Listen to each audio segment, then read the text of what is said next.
Hello, everyone, and welcome back to another episode of the Plant Powered People podcast with your hosts, Michelle Kane and Tony Okamoto.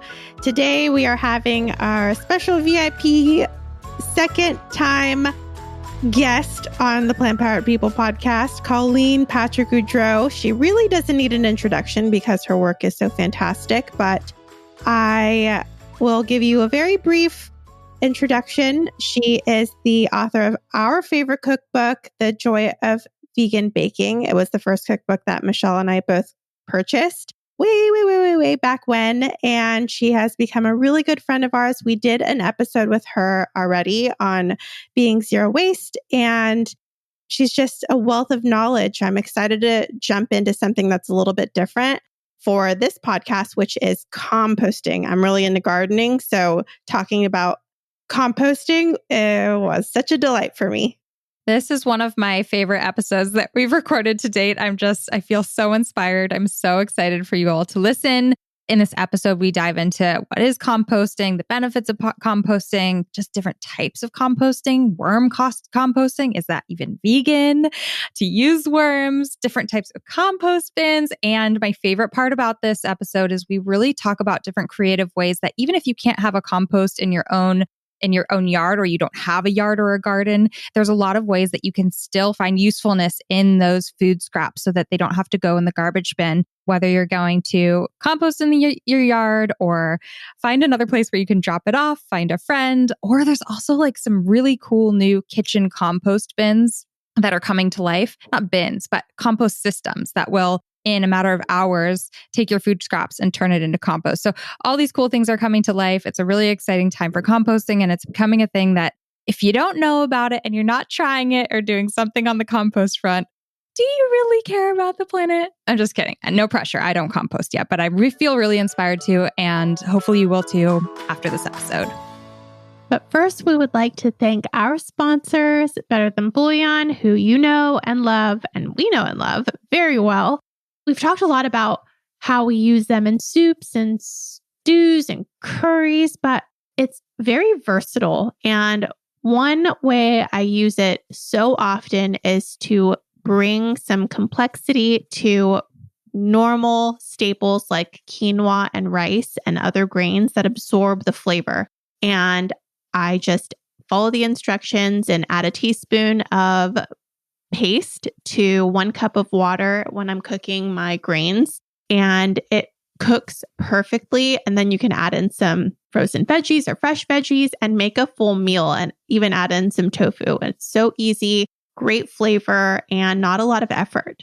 I love that. You can also use it in stir fries, like when you're stir frying up some veggies. I often don't even measure. I just take a little scoop and add it to my stir fries. You can do that instead of soy sauce or instead of other flavorings. It is just packed with yumminess, and absolutely love it. Another reason I love Better Than Bouillon is sustainability. If you are trying to be more sustainable, one of the easiest shifts you can make in your life is to no longer buy cartons of soup.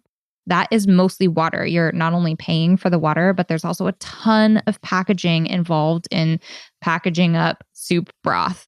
And most of that is not even recyclable. So instead, you can turn to a bouillon like Better Than Bouillon, which is packaged in glass containers. There's like 38 servings per 1 glass container. And it's a great way to have a simple swap that doesn't cost you any more money. In fact, it costs you less money. You save money. You're saving the planet. You're saving room in your cupboard. You don't have to carry as many heavy things from the grocery store. It's really a win-win-win-win-win. And we absolutely adore them. Yes, you can check them out at most grocery stores in the soup aisle or on their website, betterthanbouillon.com. We also want to say a big thank you to Petal, our other sponsor. Petal is an amazing flower essence infused sparkling water. It's sweetened with agave very lightly, and they use fruit and vegetable juice to color them a little bit. They use organic flower extracts. It's just a really cool way to raise your vibe. That's their tagline, but also to have a really enjoyable sparkling water experience. And if you listen to this podcast, you know Tony and I, we love our sparkling water. We love it big time. This company, Petal, has a lot of flavors. They have Original Rose, which is one of my favorites, elderberry white tea, peach marigold, lemongrass dandelion, lychee rose, and mint rose. And something I appreciate as a person who doesn't consume a lot of caffeine, is that they are caffeine free. We don't do soda in our house. So this gives me that bubbly comfort that I am so familiar with. I grew up drinking soda. And now that I'm on my health life, living my best healthy life, this provides me a great carbonated experience that is so familiar. Not only that, but it's also packed with powerful antioxidants, which is pretty cool. And the founder, Candace, she was on a vision to revive ancient elixirs and ingredients globally known around the world, just to deliver this enjoyable and beautiful, refreshing drink. The packaging's gorgeous. You've got to check them out. You can find them on Instagram at drinkpetal, or their website is just drinkpetal.com, P-E-T-A-L, drinkpetal. You've got to check them out. We love them. Hi, Colleen. Welcome to the Plant Powered People podcast. Hi, ladies. Good to talk to you again. You are the only guest in the history of our podcast who we have had on 2 times. We love you big time over here. Oh, I'm so honored. I love you both so much. Thank you. So we're going to do things a little bit differently than we usually do. We have had Colleen as a guest, and I'll link that in the show notes. So we're going to jump right into what we want to talk about today, which is composting. Composting is something that I learned about through Colleen, and I started my compost journey through her podcast episode, which we'll also link in the show notes. But because she is so knowledgeable and well-spoken on this subject, we wanted to share her with our audience at the Plant Powered People podcast. So, Colleen, can you start us off with the very, very, very basic? What is composting? So compost basically means mixture. That's what compost means. And really what it is converting, really, I mean, I don't want to get too technical this quickly, but converting carbon and nitrogen, basically food, converting food into nutrients that are then taken up by the soil and enriches the soil. And why do we need rich soil? Because we grow things and because we need microorganisms to keep soil healthy. And that's one of the ways we replenish the soil is by adding nutrients to it by way of compost. So there's, we have this notion that food breaks down, and it does. Right? We talk about food as biodegradable, compostable, and it is, but it requires certain conditions. So if you just put a banana peel, which is technically compostable and biodegradable, in a landfill, it's going to rot. It's not going to compost. But if you take that banana peel and you put it in the conditions under which it then is converted into nutrients, and mostly that's through microorganisms or it could be through worms, then it actually is broken down and can be used to add nutrients to the soil.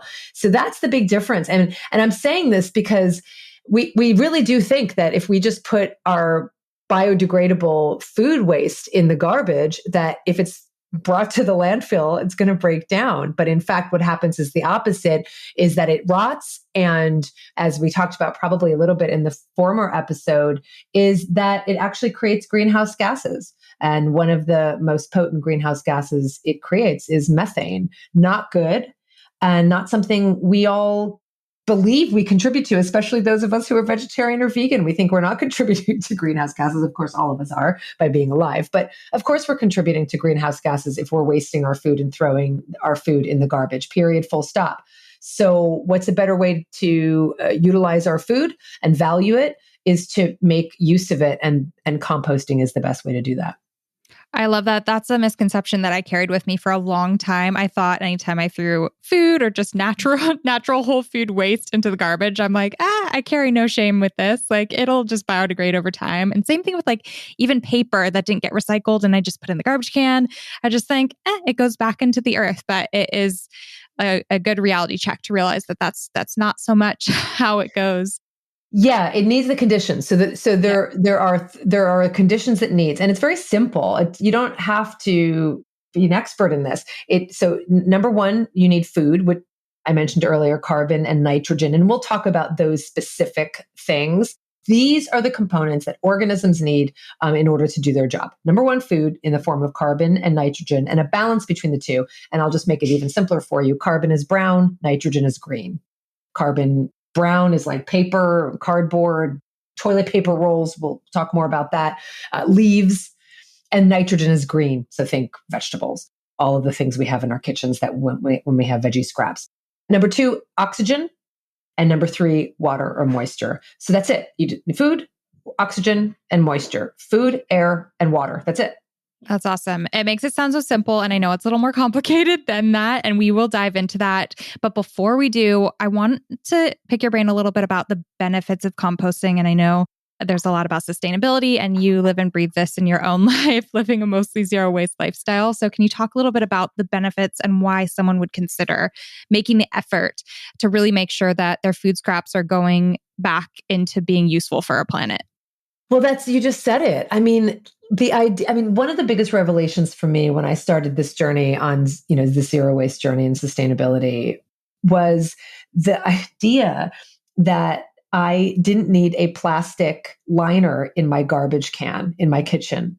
Because honestly, when I went zero waste, you're thinking zero waste, plastic free, right? All these ways that I had plastic and using plastic, and how can I replace the plastic? And I thought, oh, okay, if I replace the plastic in my garbage can in my kitchen, then I'll look for one of those biodegradable, kind of green plastic liners, right? Bio bags or whatever we call them. And I realized, well, if I'm not throwing food away, I don't need plastic. I don't need anything lining my garbage can. I know this sounds really simple. This was like so revelatory to me. It was like earth shattering because the only reason garbage smells is because we throw food in it. Most of the garbage, unfortunately, in my garbage can now is mostly packaging. I order things online or things you just don't expect to have packaging. You're like, how did this happen? So it's mostly plastic, but there's no food. It doesn't smell. I don't need air fresheners. I don't need plastic liners, and we don't. We basically have the can that goes inside of the stainless steel kind of cover, right? So it's kind of attractive looking. And then we pull that thick black plastic liner out. That's it, like just the can. And that's what we just bring down to our respective bins, garbage bin and, recycling bin.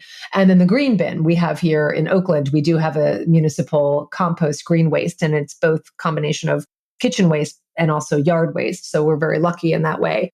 But that was revelatory to me because I used to throw out food, and for the same reason, Michelle, and even this, right? I figured if it was going down the garbage disposal in the sink, well, that's fine. Like that's not garbage. It's going. Wait, it's not? Well, no, of course it is. But that's what I thought. That's what I thought. Like, oh, well, it's going in the garbage disposal, so that's better. It's not better. It still goes to it goes to a place that has to manage the crap that I put in either in my garbage can or down my sink. So the only thing that goes down our sink now, we do have cats. And so if they don't lick their plates clean, then that does go into the garbage disposal in our sink, and, we wash it through, but that's it. Otherwise, all of our food goes into either our compost pail and then our compost tumblers, and we'll talk about that, or in the city's green bins that we're lucky enough to use. So what's the benefit? The benefit is that I'm not contributing to methane going into a landfill, creating conflict with wildlife and animals who smell the garbage, either in a dump or in my own garage where I have our garbage can. So there's no conflict with wildlife. I'm not creating greenhouse gases. I'm not wasting money, not throwing money down the drain, quite literally. I'm using everything I have. I'm actually eating the calories that I buy. It's more efficient. It's more resourceful. And then what the benefit, the other benefit, especially if you're using your own compost that you created in your own garden, then you're actually enriching the soil in your own garden. But if you don't have a garden, you can also if you put something out on a neighborhood listserv or Craigslist or Facebook Marketplace or your local Facebook page, next door, people will take your compost. So even if you don't have a garden, there's lots of ways to pass it on to somebody else. So those are some of the benefits of composting. You can also put it in your houseplants. True, yeah. And make them really happy. Also, I have officially learned something big time in this episode because I did not know that when I put my food down the drain, it was going to be treated in the same way as if I were to have thrown it in the trash. So thank you, Colleen. I have learned my big thing for the day. Well, I mean, it's like that idea that there's no away when we throw something away. Like, what did we think happened to this stuff? It doesn't magically just like evaporate, right? And I mean, again, I was guilty of this too. I thought that too. Like, I just didn't think about it, I should say. But it has to go somewhere, and it goes to a treatment plant to take care of all just the crap that I'm throwing down the drain. What types of compost are there? There's lots of ways to think about. There's different ways to think about compost. So if it means that we're enriching the soil with nutrients from organic matter, of course, one kind of compost is that which is created from animal waste, from animal poop. And there are a lot of people who would say, who farm, who would, with animal products would say that their poop enriches the soil. Well, that's true, but so does like wildlife's poop. Like, we don't have to farm animals to get nutrient rich poop from vegetarians, because these are all herbivores, obviously, whose poop is enriching the soil. Carnivores too, but mostly herbivores. But I don't do that. I don't think you do that. I mean, if I had chickens, if I had rescued chickens, we could use their poop. So that is something you can do. So that's one way to enrich the soil. Another way is through another kind of animal called a worm. Their little poop, their poop is one of the fastest ways and easiest ways to convert the food into nutrients, through their poop, because they eat so fast. Then the third way would be through food, and that's done through microorganisms. So they're all animals. They're all some kind of animal life that's actually breaking this down for us. It's just a matter of how we want to go about it. So either the vegetables that the animals are eating gets broken down through their digestive system, and then that gets put out through their waste, and then that goes into the soil. That's one way. Number two is through the worms, again, eating that organic matter, breaking it down through their poop, or putting into a compost bin or pile, and then microorganisms are breaking it down. So in all ways, it's being broken down by microorganisms. But they need those conditions. They need the conditions of oxygen and water. Sorry, Tony. Did I just blow your mind? No, that's awesome. It brings me back to another benefit. I mean, something needs to be added to the soil. And I'm just starting to get into gardening, and I'm realizing the biggest hindrance to me is it's really expensive to buy soil, and it's really expensive to buy nutrients to add to soil, especially if you're looking for something that is like vegan or veganic gardening or anything like that, and you don't want animal products in the situation.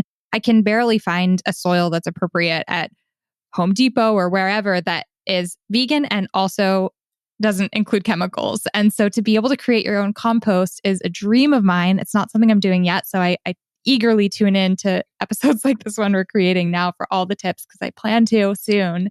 But the greatest benefit, you're saving money.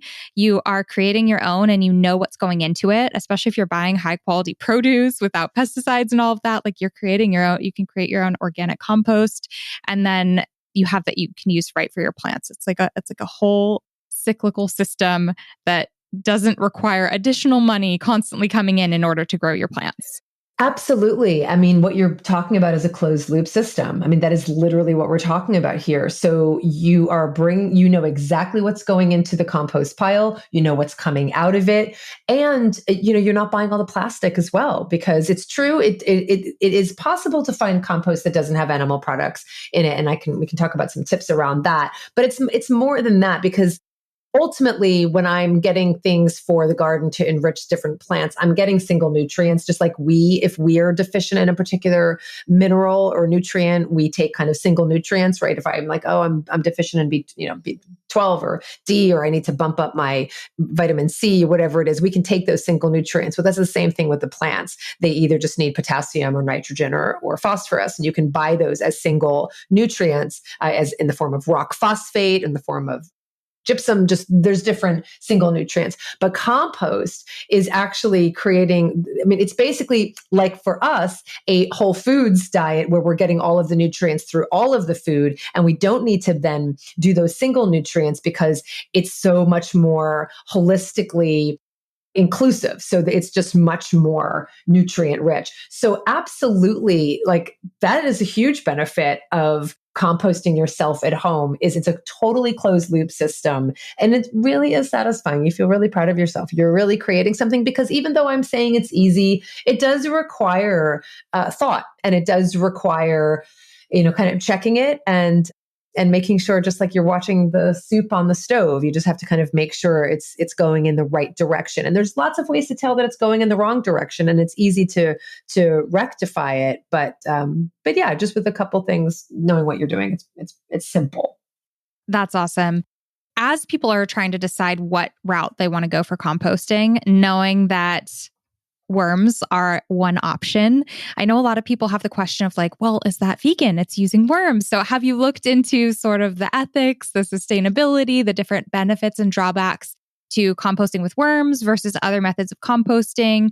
What recommendations or just advice do you have for people, or just ways to ease people's minds? Because we talk all the time about this on this podcast, that perfection isn't a thing in the vegan space. So it's really looking at a comprehensive topic and just figuring out what creates the greatest good and the least amount of harm. Colleen, I'd like to add to that, that you mentioned chickens. If you have backyard chickens, that's one option. But also, I know people who have bunnies, and they use their bunny soiled hay to put on top of their garden as mulch. And I'm curious to hear your thoughts on using what you have and what is waste from an animal to make your garden healthier. I thought you were going to say they use their bunnies as a composter, because I mean, I think a lot of people do. I did when I had a bunny. Right? Exactly. You feed all of the extra lettuce that you're not going to eat and all the greens. Yep. They're like little compost bins. Perfect. I mean, they really are. It's true. I mean, look, what goes in must come out. And so, am I exploiting a rabbit by using the poop, or am I exploiting that rabbit who I love and am taking care of by using their hay on my garden? That's not how I see it. And if you go down that road, then I think then we really are getting really far away from. There are some relationships and systems that we share with other animals that we should and can honor without hurting anybody. That's the point, is anybody harmed in this process? And I don't see any harm in that. When it comes to worms, I know that people, there are some people who don't think it's ethical to have worms. Let me tell you something.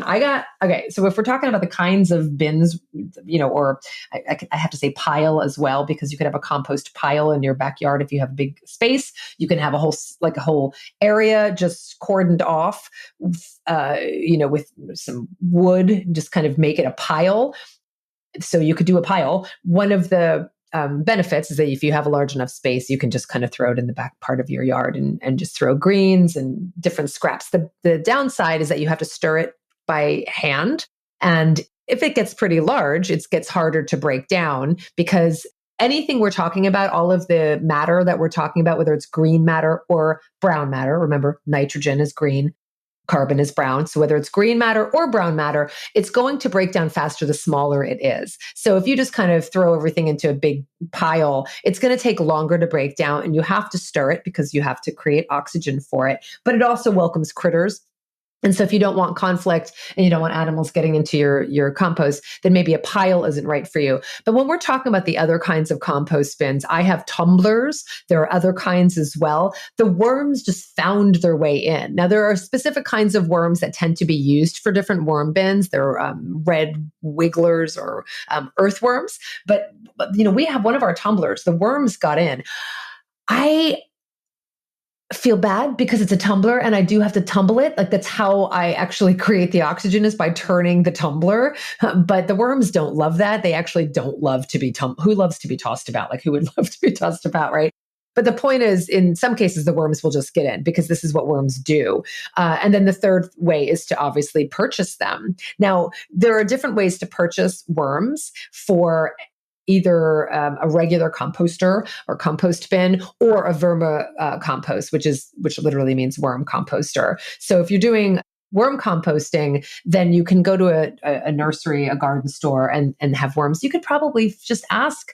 To be honest, you could ask a neighbor if they have worms in their compost bin. They would, and they procreate very quickly. I personally probably, a line that I would draw would be maybe like not buying worms from a fishing store. Like, they would have red wigglers, but like, I don't know, that's my line. That's what I wouldn't do. But do I have a problem with, taking worms from a neighbor's compost bin, putting them into my worm composting set, condo, if you will, and having them do their job, which is basically eat and poop? That's what worms do. And that's what worms love. Worms, I get so happy when I cut up like certain things. Like I'll keep the tops of strawberries specifically for the worms. I know Tony, I know he uses the strawberry tops probably in his smoothies because they are rich in antioxidants and nutrients, and it's true. But I actually like cutting the tops off of my strawberries to put in my worm bin because I know they have a sweet tooth. They love, well, they don't have teeth, but they love the strawberry tops.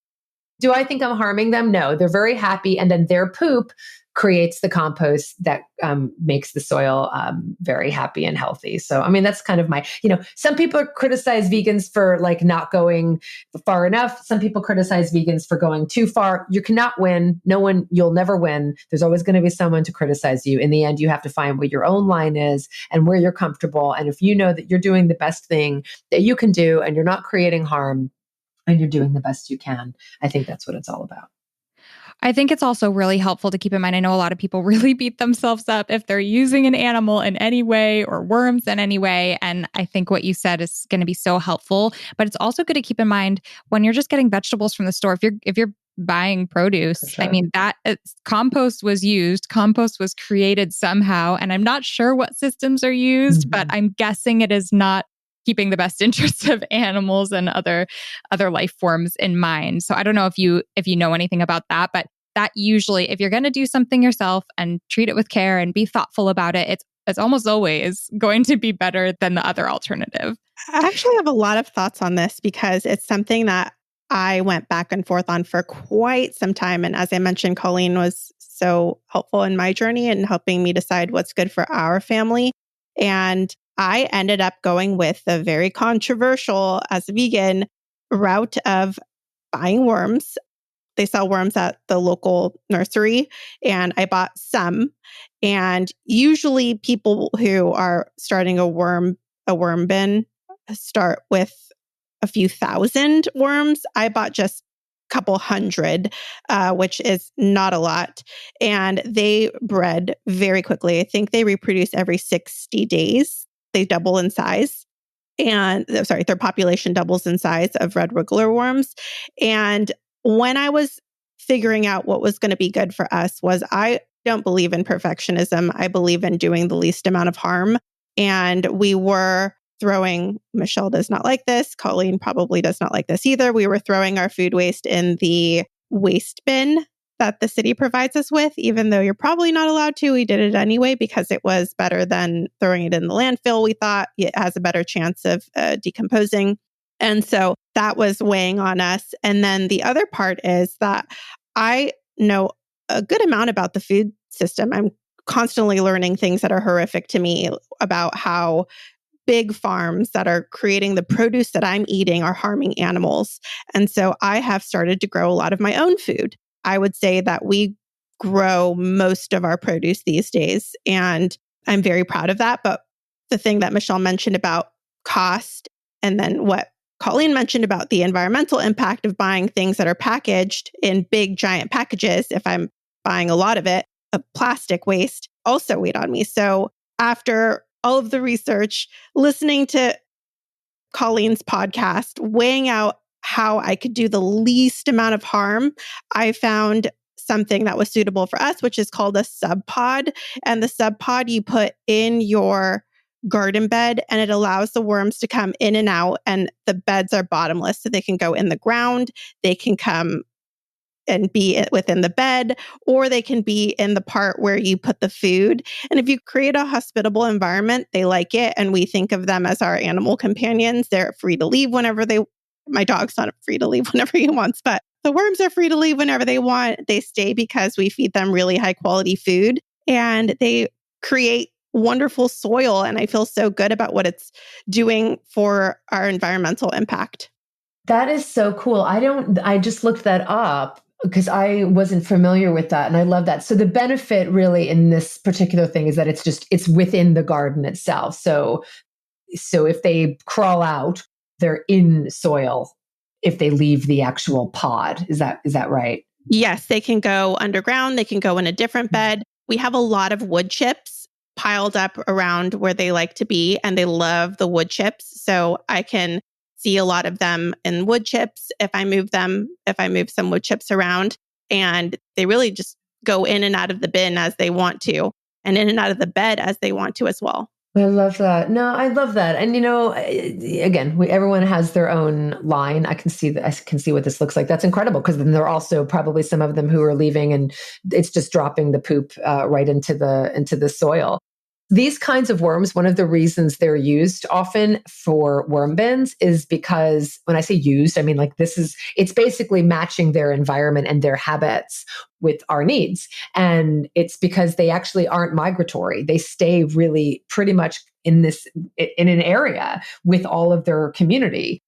It's not like they want to go miles and miles like from my home. They want to be where it's safe, where it's warm, where they have resources, where they have food.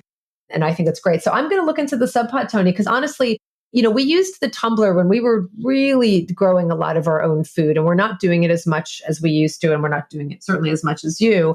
We were pros. I mean, we were champs, and we had I still have 3 tumblers, because the worms, I love worm composting.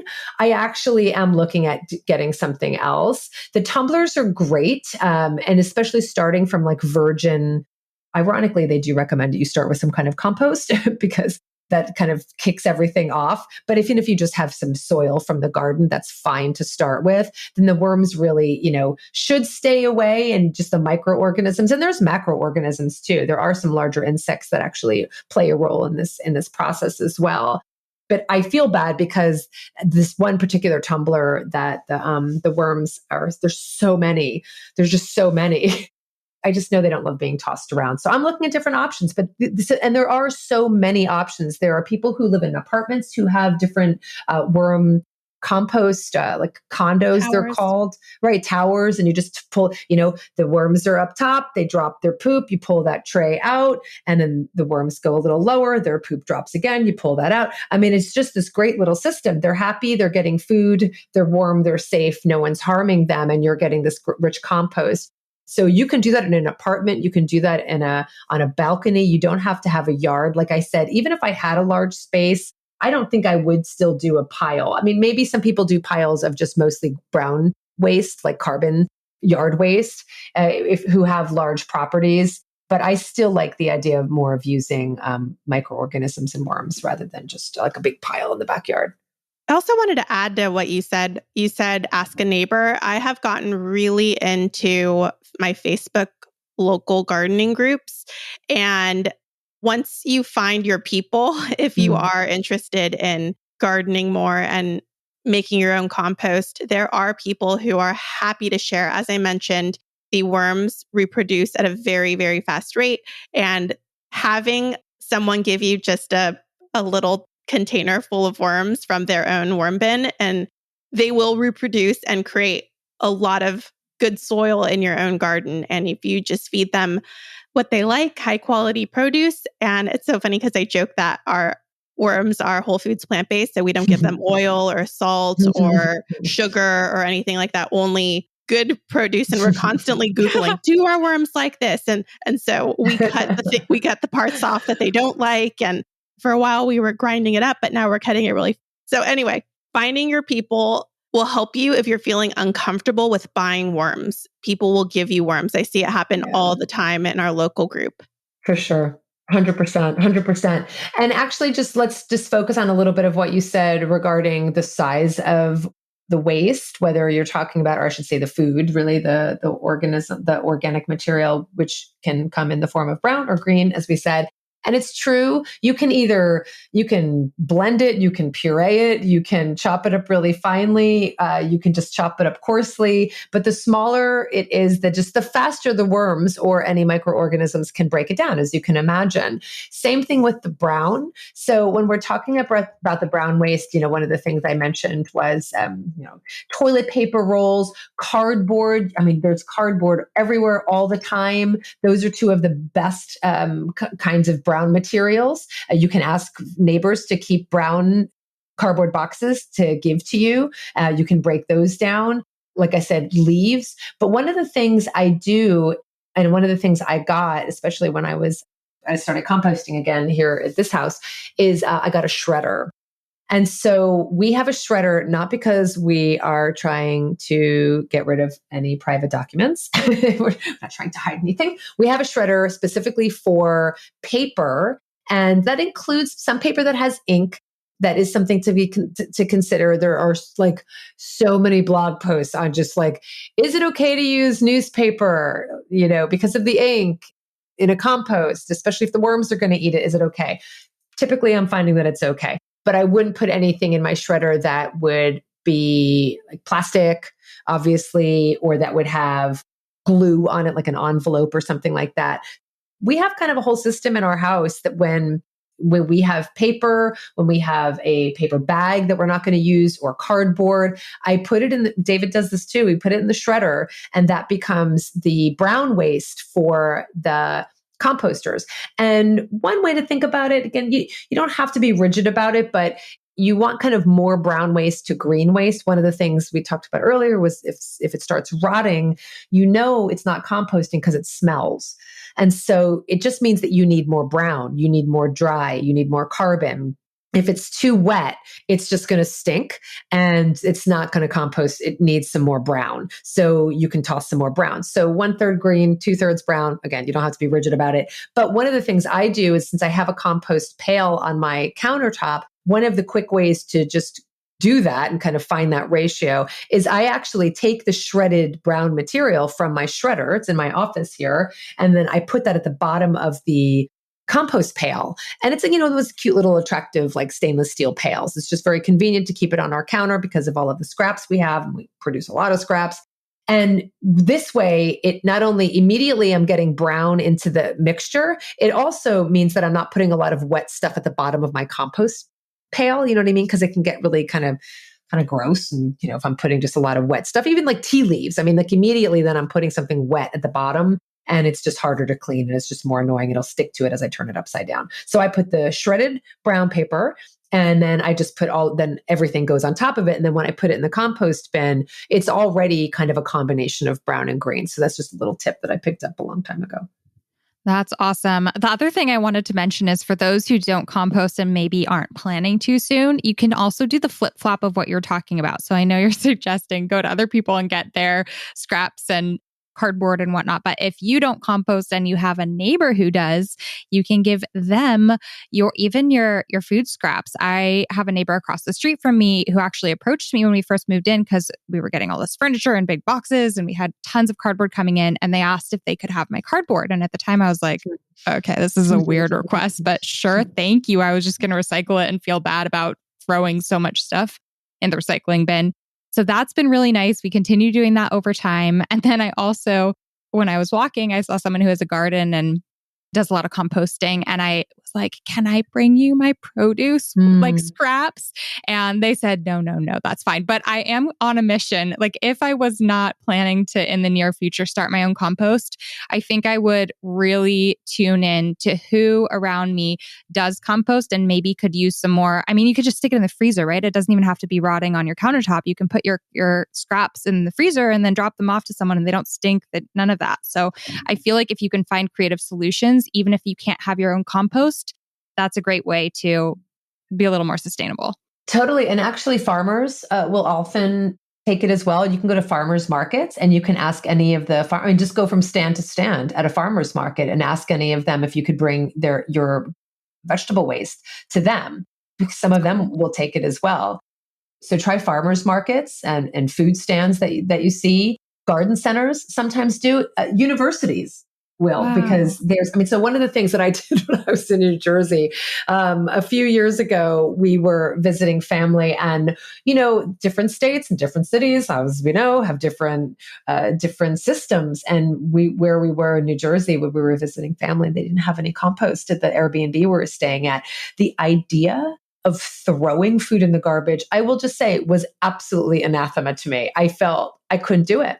And we had an Airbnb, so I was taking responsibility for the food we brought into the house because I was making dinners. And I just kept collecting. I just kept all of my food scraps in a plastic bag. I had a plastic bag with me and I kept them in the fridge, to your point, fridge, freezer. We were only there a few days. And we found a vegan restaurant in New Brunswick. It was a veggie burger. It was a vegan burger place. And we went there once. And then I went there, I forgot, I think I was talking to the owners and we were talking all about their green waste practices. And they were talking about how they bring their food waste to Rutgers University, their agriculture department, because they're training people on how to compost.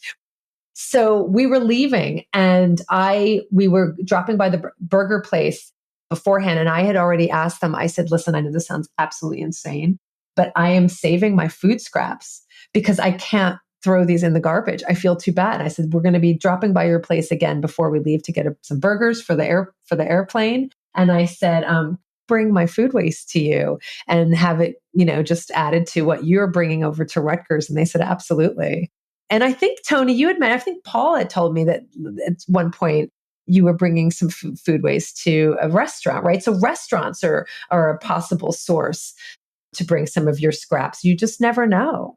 Yes, we used to live right next to the co-op, and they had a little cafeteria area, and they had a space that's special for your food waste. And we would walk over there and secretly dump our food waste in there. And I think that they would be okay with it because they're all about sustainability and would probably want to encourage people to not contribute to landfills. I think that it would be okay. But if anyone's listening from the Sacramento Natural Foods Co-op, thank you for helping us out. That is my favorite tip, Tony. I love that you did that. I think it's brilliant. It's so thrifty thinking, and it's thrifty not to save yourself money but to help the planet, because you get nothing for it. You're going out of your way to, and also food scraps have a value. Compost has a value. There's that's quality produce that can be turned into something else that can be used. So I just think that's so cool. Totally. It's gold. I mean, it's absolutely gold for anybody who farms or gardens. And so, yeah, I hope I didn't out you there. But also, I will say that more and more services, so I'm talking about Oakland here, that has a very robust green waste program. I remember when the city of Oakland was starting this whole zero waste initiative, and it was back in 2006. And it's all about reducing the amount of waste that goes into landfills. I don't know that they accomplished it because we throw so much away. But they part of this initiative was them creating this incredible compost green waste system. So we've got a really robust system. However, in addition to municipal compost services, there's also private. So there are more and more private companies that are actually serving communities where you can pay. I mean, it might be $10 a month. That's not that much, or $10 a week, or whatever it is. Whatever you think it's worth, you not contributing to a dump and to greenhouse gases, then it's worth it. It would be worth it to me. I would pay for it if I didn't have my city picking it up. So I would encourage everyone to just do some searches around their area. The last time I looked, there was a website called compostnow.org, and they might still be around. And I think you could just put in your zip code and see if they're around. But I think more and more places and more companies and more resourceful, innovative people are looking for ways to help people like us who care, who don't want to create more waste, find solutions. And if you can't afford that, what I was doing for a long time, and which worked well for me, and I was not being as thoughtful as Colleen was saying earlier about making sure you have the right conditions. I was just trench composting. I was digging up a hole in little parts of my backyard and burying in the ground some of my produce waste. And I know that we had richer soil because I could see that we had worms, earthworms. I believe it was eaten up pretty quickly. But still, if you don't have the $10 a month, there are other ways for you to not throw your food away in the trash. Yeah. And let's just talk a little bit about, just before, let's just talk about, let's eat the food that we buy, and let's buy only the food that we need, right? Because the reason we're throwing so much food away is because we're buying more than we need. We are getting tricked into sell-by dates and thinking that if something is past its sell-by date, we can't eat it. No, if it smells good and it tastes okay, it's fine, right? So smell it, when you're buying something, when you're buying new produce and new food, instead of pushing everything in the back and putting all of the new stuff in front, swap it around so that all the stuff that you already have in your refrigerator gets eaten first, and the stuff that you've just most recently bought is in behind that. So you eat it in some kind of order. People are turned off by leftovers. That's one of the reasons people also throw away food so easily and constantly, is because there's this aversion to leftovers. Okay, then if you have aversion to leftovers, you can go against my suggestion to make more than you need when you're making something, which is my suggestion for just, making things easier when it comes to cooking. But if you're someone who doesn't tend to eat leftovers, then don't create leftovers for yourself. Then just make what you need when you're making dinner for yourself or your family or your loved ones, and don't have leftovers. If you're not grossed out by leftovers, which I'm not, I'm saying grossed out because this is what some people's perception is, then freeze the food that you have left over and then just reheat it. And maybe there isn't this factor of, oh, it's been in the fridge for a day. Oh, it's been in the fridge for 3 days. Oh, it's been in the fridge for 4 days. And then you don't eat it just because mentally you have this block. So there are all these ways that, like, psychologically and practically we can find solutions to actually not having so much food waste. And I'll say this too. I do, you were talking about value, Michelle. That is absolutely something that I talk about a lot when it comes to zero waste and plastic free and sustainability, which is valuing what we have and only having what we value. So when we're talking about food scraps, before I even compost them, the first thing I do is make a vegetable stock out of them. So that's a way to take the vegetable scraps that you have, because there are going to be inevitable scraps if you're cooking, and obviously if you're eating loads of vegetables. But before you compost them and throw them in the compost bin or pile, etc., make use of those vegetable scraps first. Make a vegetable stock from them, and then you can compost the vegetables. They're going to be wet now, which is fine.